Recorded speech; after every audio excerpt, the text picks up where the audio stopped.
Dios te bendiga, te doy la bienvenida una vez más a este programa La Biblia Leída y Explicada. Hoy continuaremos estudiando este libro precioso del Apocalipsis capítulo 2 y estaremos leyendo los versículos desde el 8 hasta el 11 bajo el título El mensaje a Esmirna. Recordemos que estamos leyendo los mensajes a las 7 iglesias que el Señor le da al apóstol Juan, y hoy sería entonces la segunda iglesia, la iglesia de Esmirna. Si no has visto desde el inicio, te recomiendo que veas todos los vídeos de este libro de Apocalipsis, porque es mejor cuando lo vemos en secuencia. Entonces, sin más, vamos a comenzar, pero antes, como siempre, vamos a orar. Padre, te damos gracias, Señor, por este día precioso, por una nueva oportunidad, Señor, que tú nos das de leer tu palabra. Yo te ruego, mi Dios, que tú me des sabiduría de lo alto, Señor, en esta hora para predicar tu palabra, que tú pongas palabras en mi boca, Señor, y que transmitas tu mensaje a través de mí como vasija, Señor, y que llegue a nuestros corazones y nos transforme. En el nombre poderoso de Jesús, amén y amén. Así que leemos Apocalipsis 2, versículo 8, dice así: y escribe al ángel de la iglesia en Esmirna, el primero y el postrero, el que estuvo muerto y vivió, dice esto: yo conozco tus obras y tu tribulación y tu pobreza, pero tú eres rico, y la blasfemia de los que se dicen ser judíos y no lo son, sino sinagoga de Satanás. No temas en nada lo que vas a padecer. He aquí, el diablo echará a alguno de vosotros en la cárcel para que seáis probados y tendréis tribulación por 10 días. Sé fiel hasta la muerte y yo te daré la corona de la vida. El que tiene oído, oiga lo que el Espíritu dice a las iglesias. El que venciere no sufrirá daño de la segunda muerte. Amén, gloria a Dios. Así que entonces, una vez que lo hemos leído, vamos a analizarlo versículo por versículo. Entonces, en el primer versículo dice: y escribe al ángel de la iglesia en Esmirna. Es decir, se refiere a la persona que está cuidando la iglesia de Esmirna. Es como decir el obispo, es como decir la persona encargada. No es un ángel físico, es decir, un ángel en el sentido literal, sino es la persona, es una persona. Se está refiriendo aquí a personas que eran los que estaban al frente de las iglesias y que las iglesias estaban bajo su cuidado.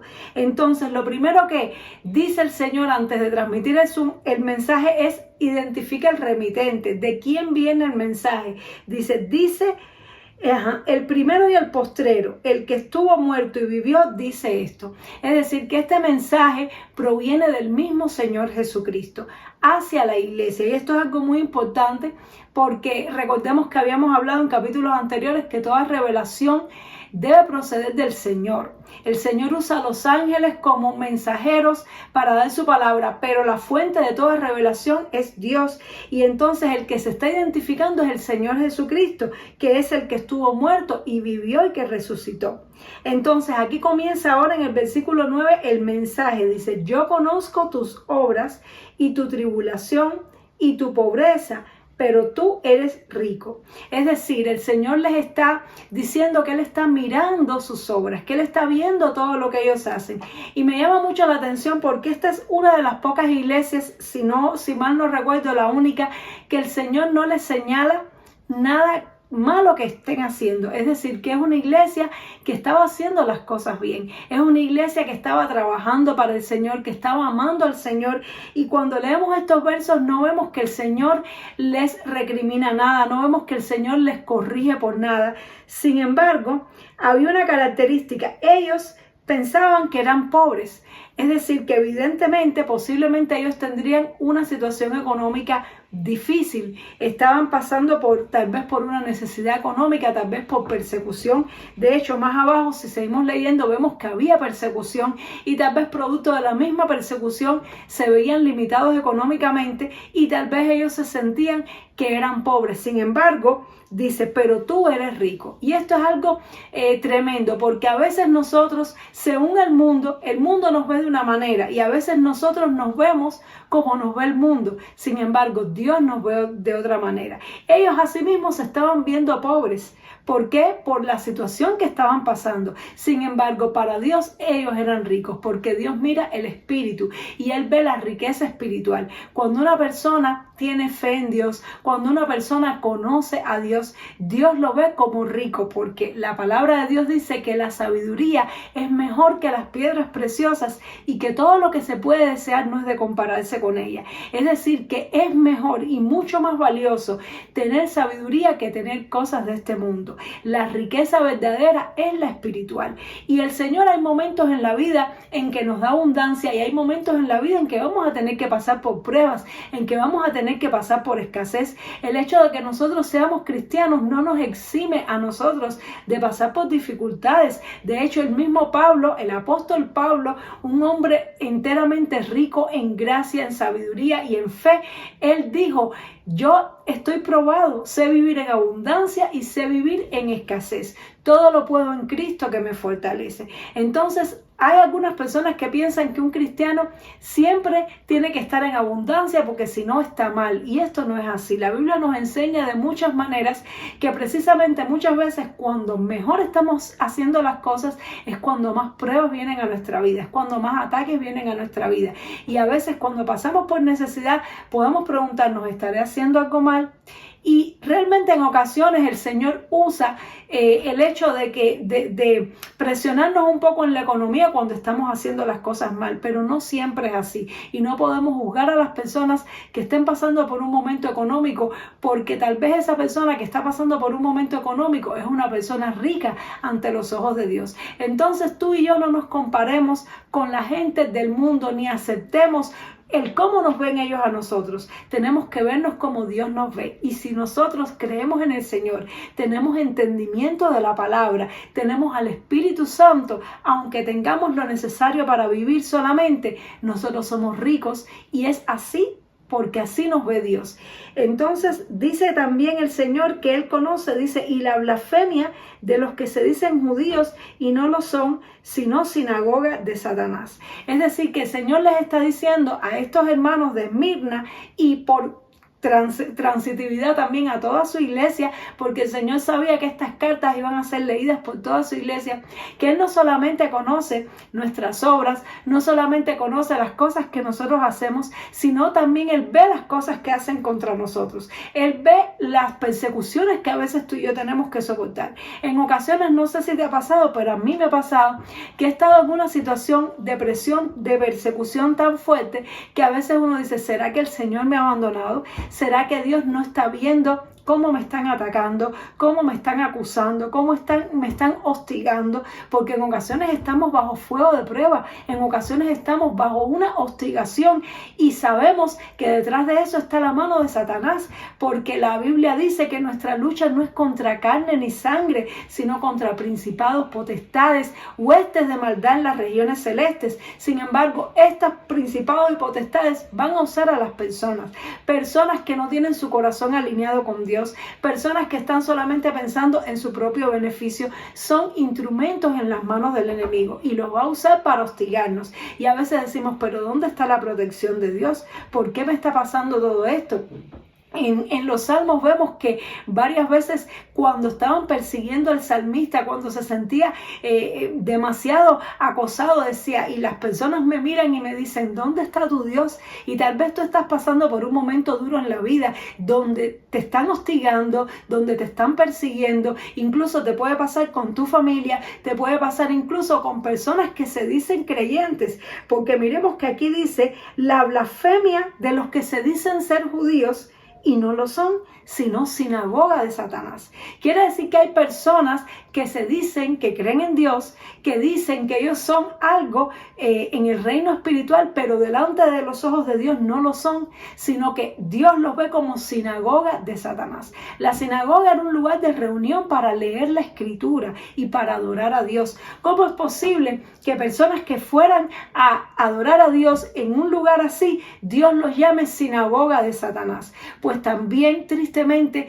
hoy día podemos encontrar en nuestras iglesias personas que profesan ser cristianos, pero están detrás de su propio ego, detrás de sus propios intereses, detrás de su propia gloria, y delante de Dios no son hijos de Dios. Delante de Dios son sinagoga de Satanás. Sin embargo, están allí y el enemigo los usa, y muchas veces los usa para perseguir a los que están haciendo las cosas bien, para perseguir a los que están sirviendo al Señor. Y a veces decimos, pero Señor, ¿por qué tú permites esto? Señor, pero ¿dónde estás tú? Y Él dice aquí, yo estoy viendo lo que está pasando. Yo estoy viendo la blasfemia. Yo estoy viendo la persecución. Yo estoy viendo todo lo que a ti te están haciendo, pero lo estoy permitiendo con un propósito. Dice, no temas en nada lo que vas a padecer. He aquí el diablo echará a algunos de vosotros en la cárcel para que seáis probados y tendréis tribulación por 10 días. Sé fiel hasta la muerte y yo te daré la corona de la vida. Y aquí en estos versos podemos ver que a personas buenas le pueden pasar cosas malas. De hecho, mientras más tú y yo andemos en justicia, más persecución vamos a sufrir. Y por eso fue que Jesús dijo en el Sermón del Monte, bienaventurados los que son perseguidos por causa de la justicia, porque de ellos es el reino de Dios. Es decir, que cuando tú y yo queremos hacer las cosas bien, vamos a sufrir más persecución todavía. Y es normal, y Dios lo permite. ¿Para qué? Para que seamos probados. ¿Por qué? Porque la prueba de nuestra fe es la que produce fruto de justicia, es la que produce gloria a Dios y es la que produce recompensa para nosotros en el reino de los cielos. Nosotros no vamos a ser probados más allá de lo que podamos soportar. Dios está mirando cada una de nuestras vidas. Él está mirando nuestras tribulaciones. Él está mirando nuestras aflicciones y Él le pone límite al enemigo, pero Él va a permitir que tú y yo seamos probados. Es un error pensar que porque tú y yo seamos cristianos ya no vamos a ser probados, ya no vamos a tener que padecer, porque como Dios está con nosotros todo nos va a ir bien. No es así, sino todo lo contrario, porque vemos aquí que precisamente esta iglesia que Dios no le señala nada incorrecto, es la iglesia que el Señor le está avisando que Dios le dio permiso para que ellos fueran probados por Satanás, para que fueran sacudidos por el enemigo, y les está avisando de la prueba. ¿Para qué? Para que se preparen espiritualmente y para que no teman. Dios quiere que tú y yo aprendamos a pasar por pruebas y aún así seguir confiando en Dios. No empezar a dudar en el medio de la prueba. No empezar a cuestionar a Dios en el medio de la prueba. Si vemos en la palabra de Dios, los mejores hombres de Dios fueron los que más fuertemente fueron probados y sacudidos. Vemos a Daniel, este hombre que era prácticamente impecable, y cómo fue arrojado en un foso con los leones y cómo fue llevado cautivo a Babilonia, porque justamente en medio de la oscuridad es donde más puede brillar la luz de Dios. Vemos también a Job, un siervo irreprensible, y sin embargo Dios le permitió al enemigo que lo tocara. Entonces tenemos que entender que a veces Dios va a permitir que el enemigo nos toque, pero eso no significa que Él no está al constante. Eso no significa que Él no está al control de nuestra vida. Eso no significa que Él no está mirando y no está controlando lo que nos está pasando, sino que Él espera de nosotros que demostremos fe y fidelidad a través de todo el proceso de la prueba. Y aquí dice por 10 días, y esto me enseña una cosa: toda prueba tiene un inicio y toda prueba tiene un fin. Los días de tu prueba están contados. La palabra del Señor dice, muchas aflicciones tendrá el justo, pero de todas ellas la librará Jehová. Así que no sé qué prueba tú puedas estar pasando en tu vida, pero recuerda esto: Dios tiene los días de tu prueba contados. Él sabe cuál va a ser el último. Nuestro trabajo es perseverar creyendo, perseverar confiando. Si vemos que flaqueamos, arrepentirnos y retomar de nuevo, porque hay recompensa. Dice, sé fiel hasta la muerte y yo te daré la corona de la vida. En esta frase, es una frase que era para ellos muy familiar, porque desde aquella época estaban los Juegos Olímpicos en Grecia y a los ganadores le daban una corona de laureles que simbolizaba la vida. Y entonces las personas entendían que recibir una corona era señal de triunfo, era señal de victoria. Entonces el Señor nos está diciendo, persevera en medio de la prueba y no dudes de que Dios está contigo. No dudes de que los días de tu prueba, aunque tú no lo sepas, están contados, y que al final, si llegas hasta el final victorioso, victoriosa, el Señor te recompensará en abundancia por haber permanecido fiel. Dice, el que tiene oído, oiga lo que el Espíritu dice a las iglesias. El que venciere no sufrirá daño de la segunda muerte. Y aquí me llama la atención cómo primero el Señor se identifica el que estuvo muerto y vive, es decir, que el mensaje venía de la fuente del Señor Jesucristo, sin embargo viene a través del medio del Espíritu Santo. Dice, oiga lo que el Espíritu dice a las iglesias. Quiere decir que aquí nos demuestra la inspiración divina de esta palabra y nos muestra que son uno. El Padre, el Hijo y el Espíritu Santo son uno y están constantemente de acuerdo, trabajan juntos y todo lo que hacen, lo hacen juntos. Y nos termina hablando acerca de la segunda muerte. ¿Cuál es la segunda muerte? Hay dos muertes. Está la muerte física que todos los seres humanos vamos a experimentar, a menos que el Señor venga, que los que estén para su venida, si tal vez Dios quiera que estemos nosotros vivos para su venida, pues no experimentarán esa muerte, sino que serán transformados. Pero el ciclo de la vida natural de las personas es que a todos un día nos llega la muerte física. Sin embargo, hay una segunda muerte que es la muerte espiritual, es la muerte eterna, es la separación para siempre de Dios. Y esa muerte, pues la única solución para no tener que pasar por esa muerte es creer en el Señor Jesucristo, es recibirle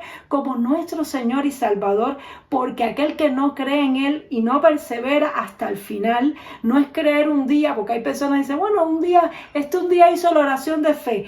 Pero si uno hace un día la oración de fe, pero no lleva una vida perseverando y confiando en el Señor hasta el final, no hay garantía.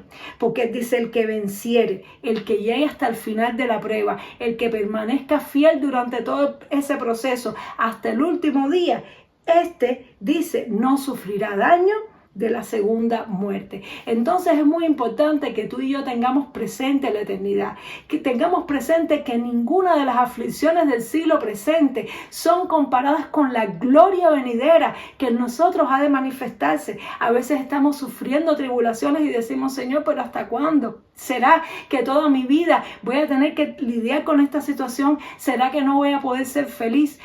Ese concepto es muy del mundo. El mundo busca ser feliz porque ellos no piensan en la eternidad. Pero el cristiano no tiene que estar pensando en ser feliz o no ser feliz. El cristiano lo que tiene que estar pensando es en siempre permanecer firme. Nuestra meta no tiene que ser en la vida la felicidad, porque nosotros por ser justos y por ser hijos de Dios vamos a padecer incluso más.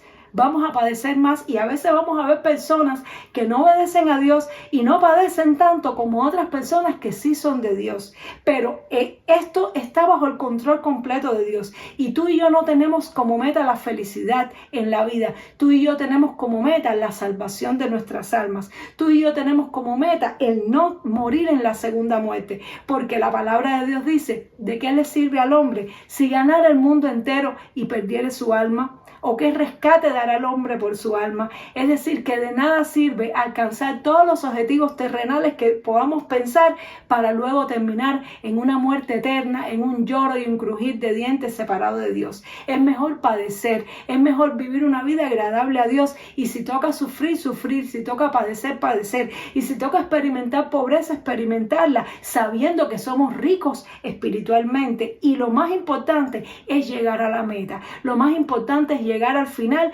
para que podamos recibir esa corona de la vida. No sé si ya tú le has dicho al Señor que tú no quieres pasar por esa segunda muerte. No sé si ya lo has recibido como tu Señor y Salvador. Tal vez estás aquí por curiosidad, porque quieres aprender sobre el libro de Apocalipsis, o tal vez hiciste un día la oración de fe, pero no estás bien seguro, segura de tus convicciones.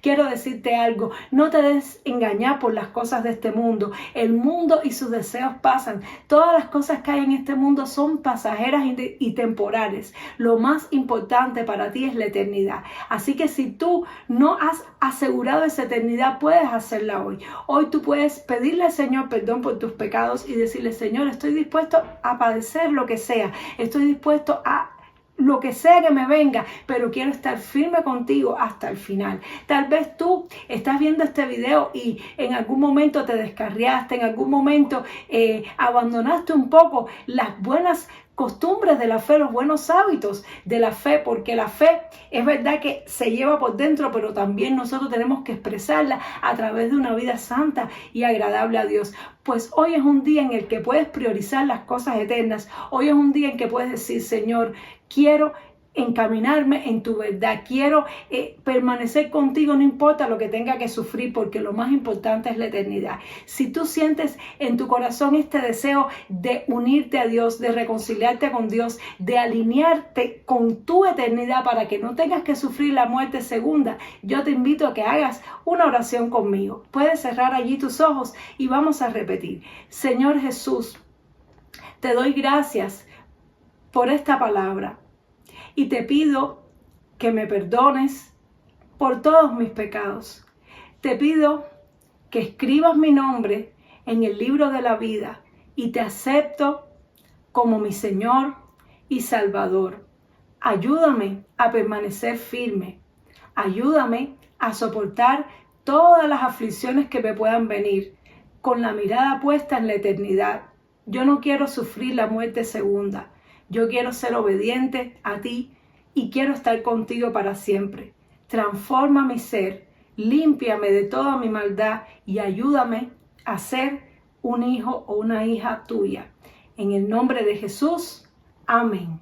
Gloria sea al Señor. Si tú hiciste esta oración de todo corazón, hoy tú eres hijo de Dios. A partir de hoy tú eres hijo de Dios y el Señor quiere caminar de la mano contigo. Quiere que tú confíes en Él, quiere que tú hables con Él, quiere ser tu mejor amigo. Continúa viendo los videos del canal, asiste a una iglesia, lee la Biblia y sobre todas las cosas, habla con Dios para que puedas crecer espiritualmente. Espero que esta palabra haya sido de mucho provecho para tu vida y nos vemos Dios mediante en el siguiente programa para continuar leyendo estas lindas cartas que están en este libro de Apocalipsis y seguirnos nutriendo cada día más de la palabra de Dios. Dios te bendiga mucho. Chao.